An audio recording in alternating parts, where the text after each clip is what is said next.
एक दिन आपको अपने प्यार और अपने परिवार में से किसी एक को चुनना पड़े तो आप क्या करेंगे?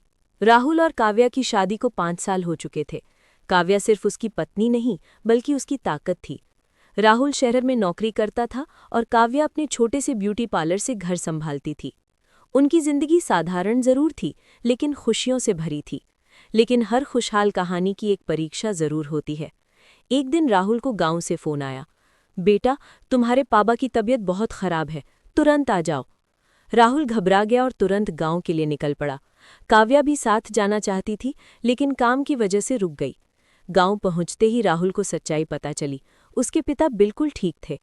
असल में ये सब एक बहाना था। माँ ने गंभीर आवाज में कहा, बेटा, 5 साल हो गए तुम्हारी शादी को, लेकिन अभी तक कोई संतान नहीं है। हमने तुम्हारे लिए दूसरी लड़की देखी है, सुमन। अब तुम्हें दूसरी शादी कर लेनी चाहिए। ये सुनकर राहुल के पैरों तले जमीन खिसक गई। एक तरफ माँ और समाज का दबाव था और दूसरी तरफ काव्या, उसका सच्चा प्यार। अगले दिन सुमन अपने परिवार के साथ घर आई। वो सादगी भरी और समझदार थी, लेकिन राहुल का दिल कहीं और था। रात को जब सब सो गए, राहुल अकेला बैठा सोच रहा था, तभी उसका फोन बजा। काव्या थी। राहुल, सब ठीक है ना? तुम ठीक से खा रहे हो? मुझे तुम्हारी बहुत याद आ रही है। उसकी आवाज़ में इतना प्यार और भरोसा था कि राहुल की आंखें भर आईं। अगले दिन माँ ने फिर दबाव डाला। हमें सुमन पसंद है, तुम हाँ कर दो। काव्या को हम तलाक के पेपर भेज देंगे, वो समझ जाएगी। अब राहुल के सामने सबसे बड़ा फैसला था। वो घर के बाहर पुराने नीम के पेड़ के नीचे जाकर बैठ गया।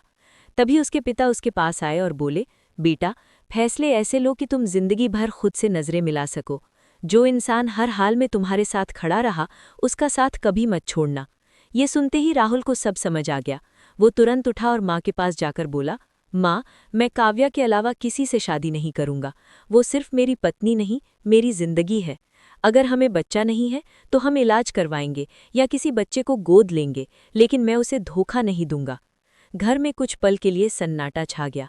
फिर माँ की आंखों से आंसू बहने लगे। उन्होंने राहुल को गले लगा लिया और कहा, मुझे माफ़ कर दो बेटा, मैं तुम्हारी खुशी समझ नहीं पाई। सच्चा रिश्ता वही होता है जो हर हाल में साथ निभाए।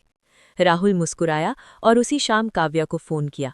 काव्या, कल मैं तुम्हें लेने आ रहा हूँ। इस बार सिर्फ तुम्हें नहीं, अपने पूरे परिवार से मिलाने। फ़ोन के उस पार काव्या की आंखों में भी आंसू थे, लेकिन इस बार वो खुशी के थे। उसने कहा, मुझे पता था राहुल, तुम मेरा साथ कभी नहीं छोड़ोगे। सच्चा प्यार वही होता है जो मुश्किल वक्त में भी साथ न छोड़े। रिश्ते विश्वास और सम्मान से बनते हैं। अगर आप राहुल की जगह होते तो क्या करते?